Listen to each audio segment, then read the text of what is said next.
Merci, Monsieur le ministre. La parole est à Monsieur Fabrice Brun. Merci, Monsieur le Président. Monsieur le Premier ministre, pourquoi attribuer si facilement les fréquences 5G sans contrepartie? Pourquoi vous priver d'un moyen de pression sur les opérateurs? Une pression salutaire pour qu'ils terminent enfin le déploiement de la 4G dans notre pays. Car le New Deal, ça marche sur le papier, mais sur le terrain, c'est une autre affaire. L'équipement en 4G du réseau mobile existant a pris beaucoup de retard, vous le savez, comme l'installation des nouveaux pylônes de téléphonie mobile. Et finalement, pourquoi enfermer les Français dans un débat manichéen pour ou contre la 5G, pour ou contre le progrès, les véhicules autonomes, la téléchirurgie, l'agriculture connectée ou l'industrie du futur? Ça n'a pas de sens, à moins que vous ne cherchiez à esquiver la question centrale. Et cette question centrale, c'est l'égalité. L'égalité des chances numériques pour tous les Français, où qu'ils habitent, où qu'ils travaillent, pour cette France des territoires qui a bien compris que la société du tout numérique aggrave les inégalités. Alors, Monsieur le Premier ministre, je vous le demande, 4G ou 5G, serons-nous encore longtemps les dindons de la farce numérique? Merci, chers collègues. La parole est à Monsieur Cédric O, secrétaire d'État chargé de la transition numérique et des communications électroniques. Merci, Monsieur le Président, Mesdames et Messieurs les députés, Monsieur le député Brun.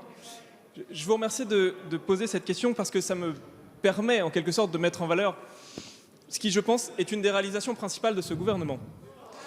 Un chiffre, Monsieur le député. Dans les 15 ans qui ont précédé 2018, dans les 15 années qui ont précédé 2018, notamment grâce à une majorité à laquelle vous appartenez, ce sont 600 pylônes. 600 pylônes en 15 ans qui ont été allumés dans les zones blanches. Dans les 2 ans à venir, grâce au New Deal qui a été négocié par l'ARCEP, par Julien Denormandie, par Agnès Pannier-Runacher et par Mounir Majoubi ici présent, ce seront 2000 pylônes. 2000 pylônes en 2 ans, Monsieur le député, contre 600 pylônes en 15 ans.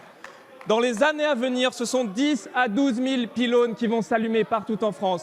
Ce sont 60 à 70 pylônes par semaine qui s'allument dans les zones blanches. Dans votre département, Monsieur le député, l'Ardèche, ce sont 38 pylônes qui vont être allumés dans les 2 ans à venir. Ce sont 38 pylônes, dont 4 qui ont déjà été allumés, 1 la semaine prochaine à Issa-Moulinck. Et donc, Monsieur le député, je suis un peu talleyrand, c'est-à-dire que quand je me contemple, je me désole, quand je me compare, je me console. Il n'y a pas un seul pays dans le monde qui déploie plus vite que nous les pylônes. Et donc, bien sûr, c'est toujours insatisfaisant, ça vient jamais assez vite pour les habitants, mais jamais personne, jamais aucun pays, jamais aucune majorité n'a fait autant pour lutter contre la fracture numérique du quotidien. Merci, Monsieur Brun. Et nous écoutons Monsieur Brun. Merci, Monsieur le Président.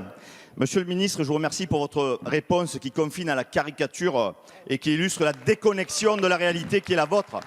Parce que oui, vous avez raison, le New Deal sur le papier, ça marche, mais pas sur le terrain. Et moi, je vais vous reprendre l'exemple de mon département, l'Ardèche.